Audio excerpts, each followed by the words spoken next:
I know what you're thinking. You're thinking, Kyle, it's been a minute. You're not wrong. It has been a minute. But that minute ends now because we got another podcast coming here. I want to talk about Sherco 250 SE Factory Edition. See, because I got a 2022 Sherco here.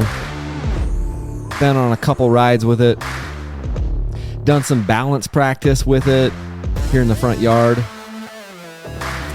I got some thoughts about it for sure. You know, it's the 250 version, 252 stroke. I've been on the record before saying the 252 stroke is the best all-around motor ever. And the reason why I say that is because there's just so many things it does so well. I mean, you think about it. It can do the nasty stuff, the technical stuff, the slow stuff, first gear, second gear. And the thing also can do the faster stuff. You know, everybody's like, oh, you got to have a 300 to do this, you know, this hard enduro stuff or whatever. And I'm going like, hey, no, you don't. You can do this on a 250. 250 is a little bit snappier than a 300. Maybe you take it to the track, might work a little bit better there. You know, 250 is amazing. So it's awesome to have another Sherco in my arsenal here. I've just come off those two Hondas. We had the Honda CRF 450 RX and the CRF 250 RX. Plus, I got a couple of KTMs still sitting in the shop. I got a 300 XCW. I got a KTM 250 XC. Everything's 2022. Even though we're more than halfway through 2022, I'm still running with 2022 bikes because the 23s haven't really hit a lot. And yeah, so here's the cool. Like, there's something cool about the way that Sherco sounds. Like, it has a little bit different sound than the other bikes. I don't know if it's just the way that the cylinder is, the way the power valve is. Maybe it's the way they bolt it to the frame, but it's got like more of a gravelly, older, like more raw sound. It kind of reminds me of my old 2003 Honda CR 250R. It's got a little bit of that like gravelly, like grunty sound, and it's pretty cool. So I picked up the bike, I don't know, like a month ago or so from MotoXperts in Spanish Fork, Utah. And it's the first time I'd bought a carbureted bike from them, with the exception, I guess I bought a like a Sherco Trials bike from them that technically is carbureted. But this is the first time I'd bought a carbureted bike from them. The other one I bought from them was a 300 SEF, which is a 4-stroke fuel injected or whatever. This bike has a Keihin carburetor on it. Keihin, however you say it, I don't know. You know, you tell me how you say that. But it's got a Keihin carburetor. And here's the cool thing. I've bought, I don't even know, 60 motorcycles in the past. Now, not all of them have been carbureted. But the point is this. MotoXperts jetted that bike for the elevation that we typically ride here in Utah, at least put me in the range. They did that before the bike left the shop. Who does that? Let me tell you, no one. No one else has ever jetted any dirt bike that I've purchased. But they did. And they got it. The thing is dang close. Like, I adjusted my air bypass screw, or my air screw. I'm thinking, anyway. I adjusted my air screw about a quarter turn, maybe a half turn. And the thing is pretty dang dialed in. I took it for a ride yesterday. And it was slower, more technical stuff. You know, RPMs were low for at least an hour, you know, kind of lugging and chugging through some things. I didn't even have any, like, you know, oil coming out of my, you know, exhaust. So they got that thing really, really close. I mean, maybe you could massage it a little bit. I might change like the needle clip position just for shizzes and giggles, craps and giggles. Family program here, you know. I might change that just a little bit and see what I can get more out of it. But I mean, the bike runs really, really good. So let me tell you, like, I'm just going to kind of break this into two different sections. I've got my likes and my don't like as much. I don't really have any dislikes about the bike yet, but I have some things that I like, and then maybe some things that I don't like as much. Okay. So, and this is not a full review. This is just my first impressions after, I don't even know how many motor hours I have on it. I've been on 2 rides plus, you know, just kind of doing some messing around, balance practice here in the driveway and stuff. Because most days I've been trying to get out on the bike, just kind of like take a break from email or take a break from whatever I'm doing and get out on the bike and just do a little bit of balance practice for, say, 5 minutes or something in the driveway. So I've been doing that. So the first thing I would say is like a like on this bike is it's a 250, but it feels more like a 300. And the reason why I would say that is just because, recently, it's been a while since I've had a carbureted two-stroke like that is that big of a bike. Most of the bikes recently have been, most of the, bikes I've had recently have been the KTM TPI bikes. I don't think I've had a carbureted bike since the 2020 Beta 300 RR race edition. And that bike also ran really well. Like, I don't have any problem with carburetors. I've got zero problem with carburetors. They're fun because they're simple, not many frills. And once you get it kind of dialed in, they just really run. But this 250 feels more like a 300 because the TPI bikes do run. They do have a little bit softer bottom ends. The benefit of maybe like a TPI bike, or one of the benefits, is that it's a very linear power. Whereas on this Sherco, it's more of a snap. It's more of like you've got a little bit harder hit on the bottom, more grunt, and then it gains power super fast, but then it rolls off a little bit faster as far as the power curve kind of flattens out a little bit faster. I'll come to that a little bit later. But as far as talking about likes, it's pretty cool to be on a 250 that has like a little bit more grunt, down low, and it's almost like, dang, why would you ever need more low end grunt than this? And I know so many people just look directly at the 300s because it's like they think this is the premier, biggest, two-stroke that you can get. But I think way, way too many people overlook the 250, and I think a lot of people would be happier on the 250 because they feel lighter, they feel more agile, and they feel more nimble when you compare them to their 300 counterparts. And I love it. I love the feel of the 250, and I was lugging the crap out of it yesterday on the trails, and it ran great. Simple. The carburetor, there's not as many frills on it. They just run, and so far this Sherco has just run. Another thing I really like is it starts crazy fast. Once you've got the carburetor kind of dialed in, and it's and especially once the bike is warm, man, it starts like that. The bike just you breathe on that starter and the bike is alive, and that's a breath of fresh air, especially a lot of times when you're on like an EFI 4-stroke or whatever, they're a little bit slower to start. The KTM TPI bikes are just they're a fraction of a second slower than the carbureted bikes, which is crazy to think about. Like how, with the carbureted bike, how simple everything is.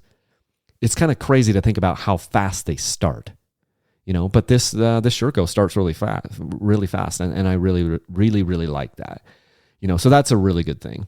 Another really good thing about the Sherco, is it feels really agile, when you're on the bike. Now, I know it's like 255 pounds. I think I weighed it. And so that isn't super ideal. If you go to my website, dirtbikechannel.com, and then you go to resources up in the menu, then one of them is a dirt bike weight comparison. Oh shoot, I don't even have it up here. I need to put it up here. I need to get it up on my website. But I believe if I pull up my phone, I believe it was 255 pounds. Let me just double check that. So it's a little bit heavier. I mean, if I can confirm, let me confirm this. 255.5 pounds is what my scale said. So let me give you an example. That is, and but it's got a radiator fan and it's got a skid plate on it. So there's a couple extra things, but like it's say 15 pounds heavier than my 2020 KTM 250XE. So 15 pounds. Now, I don't know about you, but like a radiator fan and a skid plate doesn't weigh 15 pounds. That's essentially what it has in addition to what maybe like a KTM 250XE would have. So it's heavier, like the bike's heavier. In my 2021 KTM 300 XEW, 241 pounds. So it's 14 pounds heavier than my 21 300 XEW. I was a bonehead and I didn't weigh my 22 KTMs before I started putting parts on them. The struggle is real. But the point is, it's a heavier bike, but it doesn't feel heavy when you're on the trails. It feels really agile in the front end, and it's kind of interesting too, because if you look at where the forks are, at least where my forks are on the bike that I got, they're actually fairly low in the triple clamps, and so it really tells you that they've got this bike dialed in where it's supposed to feel light and agile and be like more of a hard enduro bike where you've got lots of quick turning capability. And I might even raise them a little bit more in the triple clamps just to kind of see what that feels like, maybe 2 or 3 millimeters. I don't think I'd go any more than 5. What that does is it shortens your wheelbase, and then that will make the bike feel even lighter and even more agile. And, I think I thought about that yesterday, just kind of playing with that, because the bike feels really good. It feels really light and really like good, just planted when you're like doing the your mountain single track and stuff. I'm going to talk about the suspension in just a minute. But as far as the way like the balance and the handling goes, it feels really good. And with mountain single track, I might even just raise my triple clamps just a smidge, or raise the forks in the triple clamps just a smidge to kind of get a little bit more of that light, playful feel out of the bike to compensate for the fact that it is a little bit heavier. You know, I already mentioned it comes with a factory installed radiator fan, which I think is great. Absolutely great. I mean, the bike's expensive. Like it's just as expensive as a KTM. I mean, I wrote a massive check for it, you know, so they're very expensive, but there's a lot of good components on it. You've got Brembo brakes, a Brembo clutch. You've got really good rims. You've got a radiator fan installed from the factory. You've got a skid plate installed from the factory. You've got handguards. I wish the skid plate actually covered the linkage. I think it's an AXP skid plate that doesn't cover the linkage for sure. And so if you're going to take this thing into hard enduro situations or whatever, you're probably going to want a skid plate that covers, or at least some sort of a linkage protection. This is a bike that I do feel like you need radiator braces or guards with. And so I put on some Enduro Engineering radiator braces. I put on a Bulletproof Design swing arm. The tab guard for the chain guide. A lot of people have said the chain guide is crap and it'll just like break off. I haven't broken one off of a Sherco yet, but I've heard people talking about that. What other things? I put on a Enduro Engineering rear disc guard. I haven't protected my front rotor guard on most of my bikes and I've been fine, you know. But yeah, the thing turns really tight, and especially if you take out the steering stops, which is, you know, it turns super tight. Oh, back to the radiator fan though. It's awesome to just get a bike and not have to put that on. I just had a call with a guy today. He got his first bike. It's KTM 350 XCF, I think it is. And he's like, hey, this bike is overheating all the time. Like, what do I do? I'm like, well, you're not riding it fast enough. He's like, well, I'm making trails. And I'm like, well, you're going to have to get a radiator fan. You know, like 4-strokes are going to make more heat anyway. That bike, a 350 XCF, needs to be pushed fast and hard. And the faster you go, the better that bike is going to perform. But if you're doing out, you know, making trails and do some slow trail riding, you're going to need a radiator fan. And it's really nice that Sherco comes with that. You don't have to do it. I don't think you get to program when it comes on. If you do get to program it, let me know. Send me a message or send me an email or something. But I think it just comes on at a predetermined thing, probably set by the ECU. So it runs a lot. Like, I think they have it coming on at a fairly conservative number to try to keep the temperatures down on the bike. So it runs a lot, but on the plus side, not that it's a super negative that it runs a lot, but it does turn off when the ignition stops. So they've got some sort of a relay in there or whatever, where once the bike is off, the fan only runs for a second or two and then it shuts off. It's always super annoying when you've got a radiator fan that continues to run when the bike is off. It's not actually cooling anything down except for that radiator right there. Like, if your bike is off and the coolant isn't circulating, your bike will cool down just by the fact that it's sitting there without explosions happening on the inside of the motor. It will cool down. That radiator fan literally is only cooling down the coolant that's right there, right in the radiator, you know, right. And all it's really doing is wasting your battery at that point. So like on some of my other bikes, like on some of the KTMs, I've installed I think it's a True North Motos relayed wire harness is what I've put on some of the bikes. And that way your fan doesn't just sit there and run your battery dead. There's other ways to combat that by putting like in a Y switch or something, which then you would manually have to turn the fan off, but then you'd have to remember to turn the fan back on when you start going again. Sherco has solved that problem by just putting a relay in this thing or having it be controlled by the ECU. And once the power goes off, the ignition goes off to the bike or whatever, then the radiator fan stops running, which I think is the right way to go. Years ago, I think it was a 2017 Sherco, I think it was a 300 SE that I had. And if you didn't turn a switch off, like a kill switch on the bike, it just ran the battery dead, which was super annoying. They have solved that problem now, so you don't have to worry about your battery running dead. There's no on-off switch. You know, it just shuts the power off to the battery, which is how it always should have been. So those are some of the things that I really like about the bike. I mean, there's really a lot to like about it.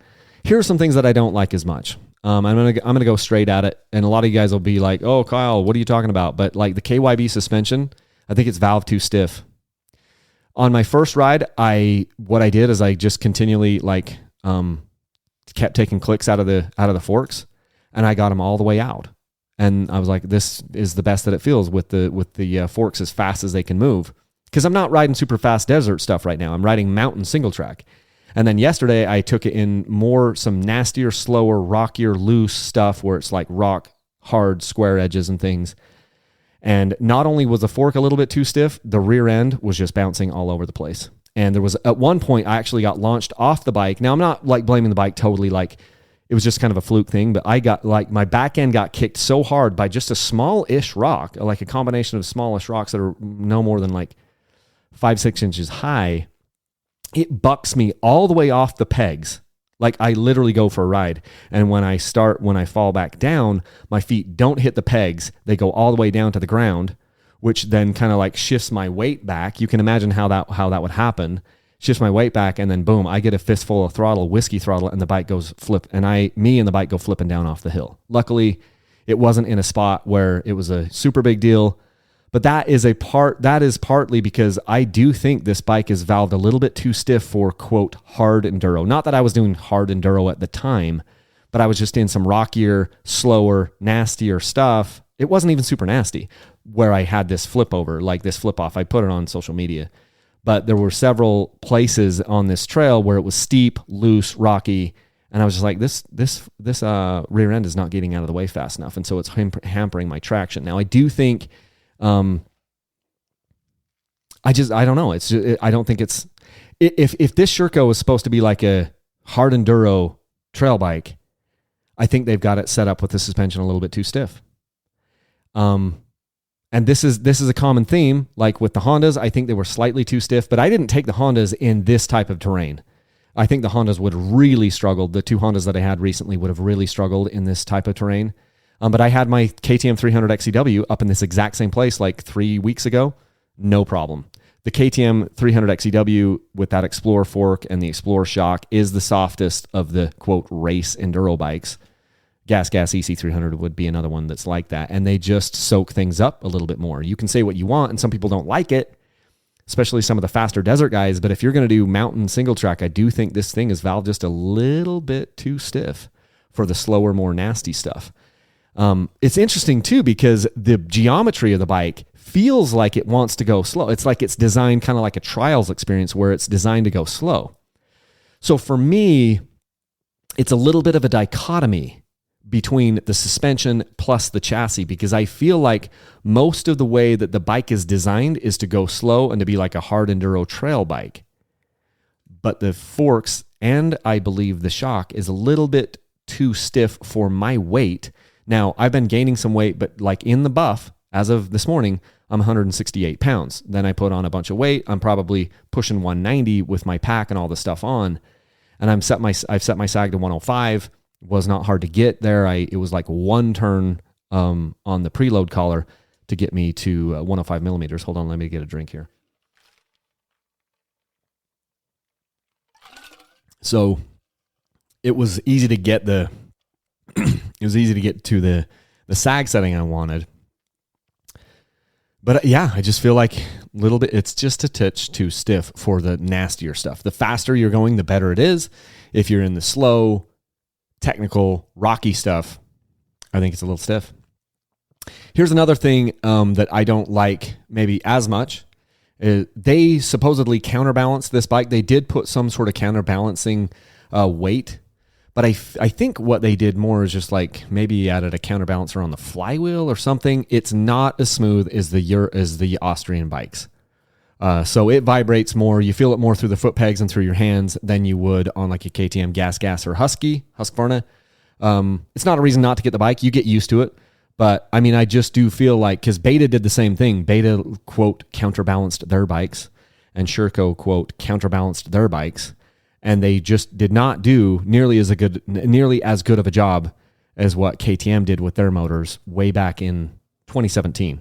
And so we are literally 5-6 model years down the road, and nobody has been able to match the counterbalancing smooth, buttery smooth, almost zero vibration is what KTM has been able to do.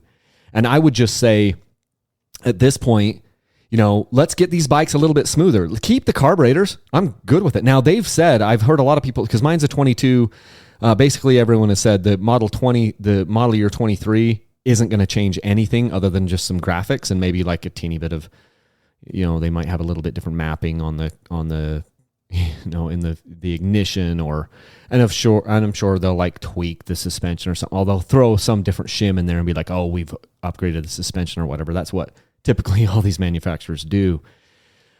But it's not. And then in 24, supposedly there might be some big differences. They might even make this bike fuel injected in model year 24. We don't know, but it feels like the word on the street is feel like there will be some bigger changes that come in 2024. But the 22s and 23s are essentially the same bike. It's a great bike, but it does vibrate a little bit more. And I would just like to see this bike get a little bit smoother as far as less vibration in that motor. Something else, and I swear, the clutch. So it's a Brembo clutch, but it feels heavier. It's definitely a heavier clutch pull than the Gas EC300. The Gas has a brake tech clutch, and it seems to be really easy to pull. It's got a good pull on it. These Shercos, they have all felt to me a little bit like heavier of a clutch pull. Now, some people, you might say, well, that's probably in the springs inside of the clutch. I don't think it's a better clutch as far as like the clutch basket. I've heard people say that they don't think it's quite as good as like a KTM as far as like longevity. But it's a little bit heavier clutch pull. I get a little bit more finger fatigue. I was even noticing yesterday that there were times where I was using 2 fingers on the clutch. Normally, I'm a 1-finger clutch kind of guy. Like just my index finger is what I'm usually covering the clutch with and whatever. And I noticed yesterday that oftentimes I was bringing my middle finger up there also to work the clutch, which only gives me then 2 fingers to hang on to the bars with, which is my ring finger and my pinky finger. And finger fatigue is a little bit of a thing, a little bit more than some of the other bikes I've been riding recently. Something to just note. I know I'm being nitpicky here, but like, look, you've got to. These bikes are so freaking good. They're so freaking good. So I've just got to kind of point out some of the little nuances. This one shouldn't come as much of a surprise, but I have a little bit more of a cramped feel every single time I've ever been on a Sherco. They just are made for a little bit shorter riders than me. I'm 6 feet tall, and I feel like my hands and feet are very close together on this bike. You just do.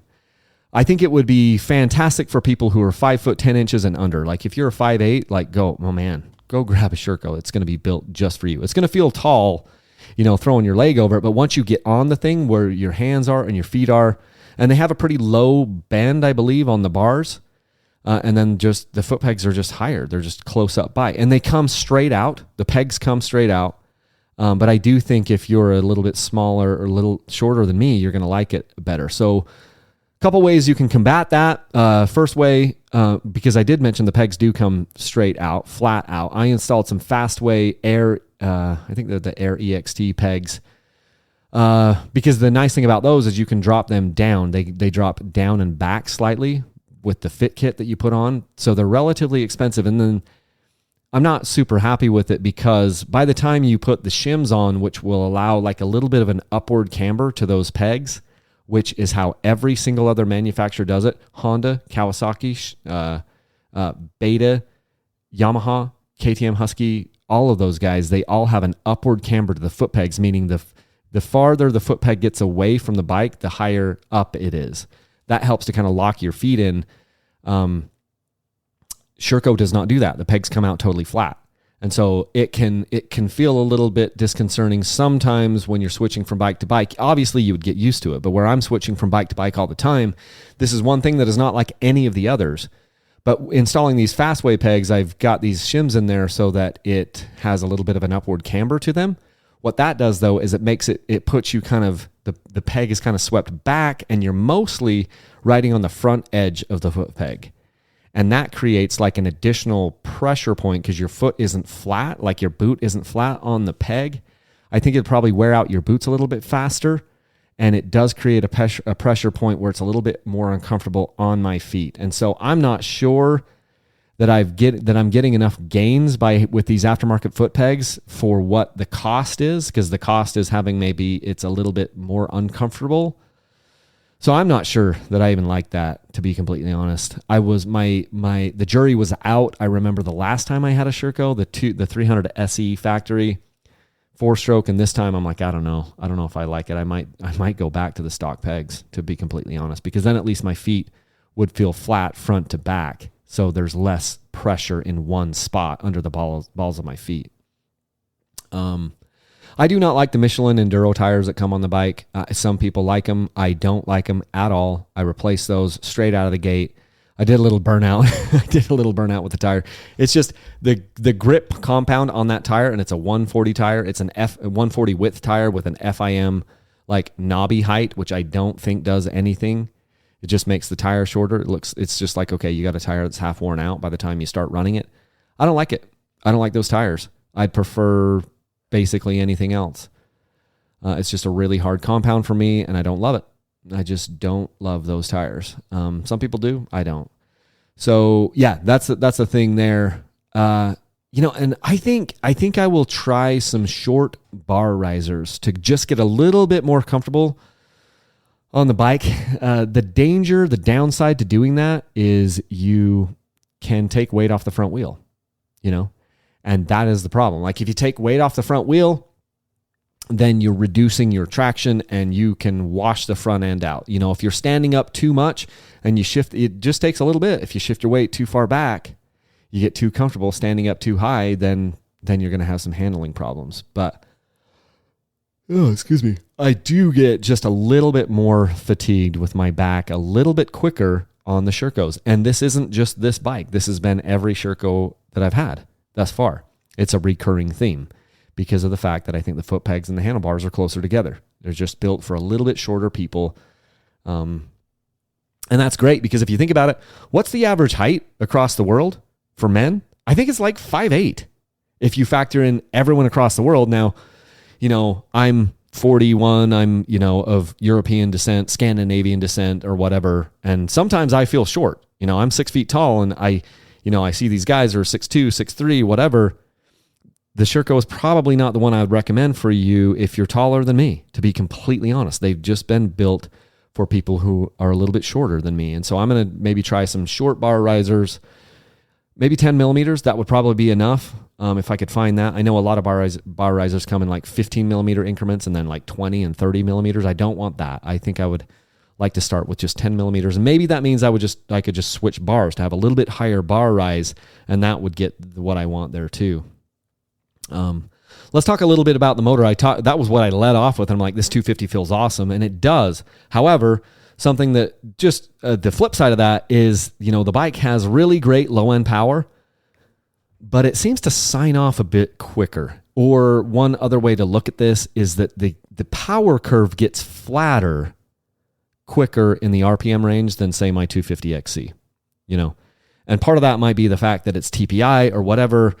I'm not really sure. Could be the counterbalancing thing, like where the 250XC from KTM is counterbalanced, and so it just has a little bit better resonance as it moves up through the RPM range and holds on to its power curve a little bit longer. I'm not exactly sure. I can just tell you that this Sherco seems to, it's got fantastic power, and it pulls so hard in that low to mid range RPMs. But as soon as you start to get into the higher RPMs, that's where the bike signs off quicker, and it encourages you to shift the gear quicker. And so you're going to be shifting.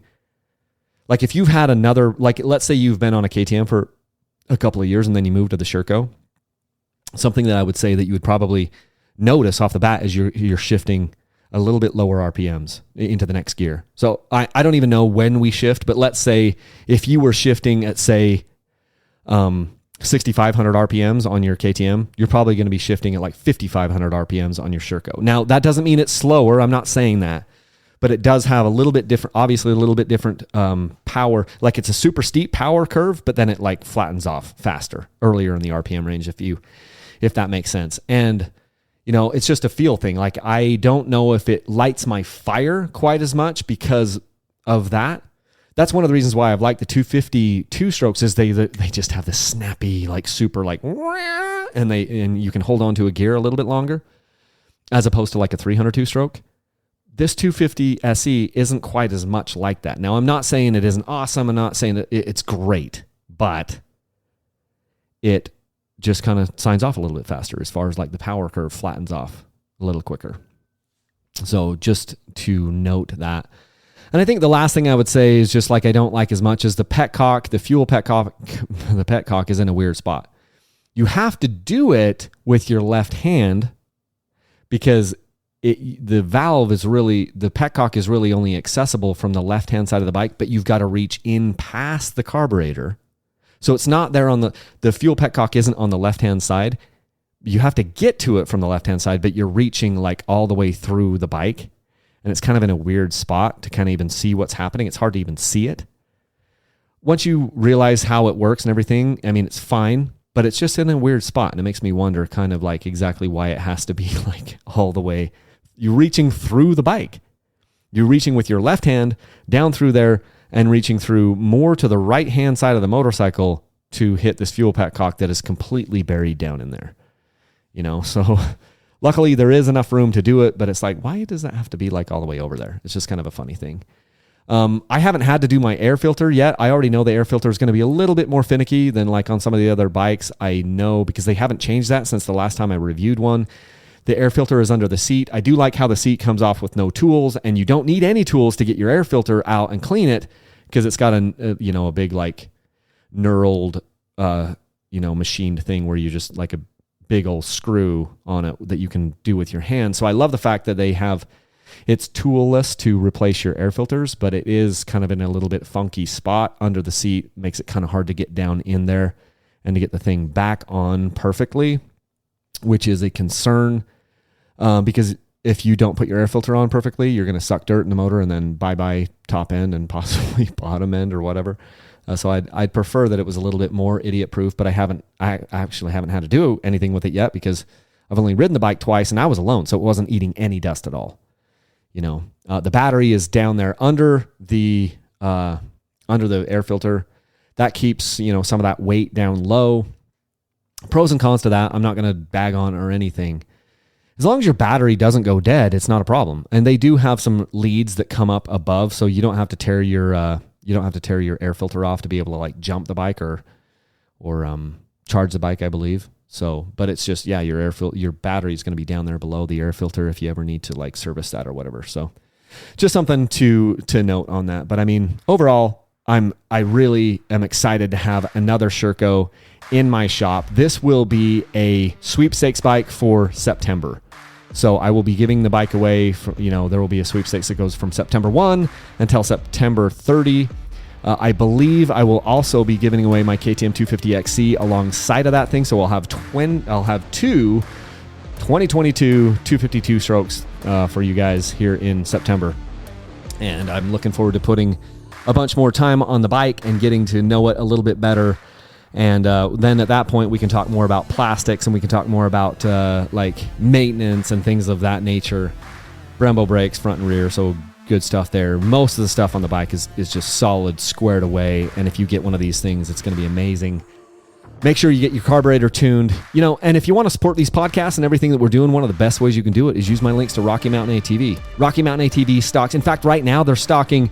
I got an email from Rocky Mountain like a week ago that's like, hey, Sherco headquarters, they're stocking more and more stuff for your Sherco. In the past, one of the downsides to having a Sherco is you had to only get parts through your dealer, through the dealer network, which is getting really, really a ton better. And the dealer network is great. The dealer I have is fantastic for stocking and getting parts in quick. But now Rocky Mountain ATV is also stocking parts for Shercos because they can see this blue wave coming. They know this is a fantastic motorcycle and a ton of people are buying these things. So you can go to Rocky Mountain ATV. If you go to my website, dirtbikechannel.com, I've got links to shop for Rocky Mountain ATV. And if you click on those links, then you can just buy anything that Rocky Mountain ATV sells, and it helps to put money back in the Dirt Bike Channel coffers. And I use that. I don't take money out. I just leave the money in these accounts and continue to use that to buy bikes. Obviously, I have to pay my bills, pay rent and all that kind of stuff, pay mortgage. But yeah, so use those links for Rocky Mountain ATV. That would really, really help us out. And if you have questions about this bike, send me an email, kyle@dirtbikechannel.com. We'll see if we can answer your questions. But I really, really like it. Having a good time with it. And that's what I've got for you. So those are my initial thoughts on the Sherco 250 SE Factory. Leave a single track. Thanks, everybody.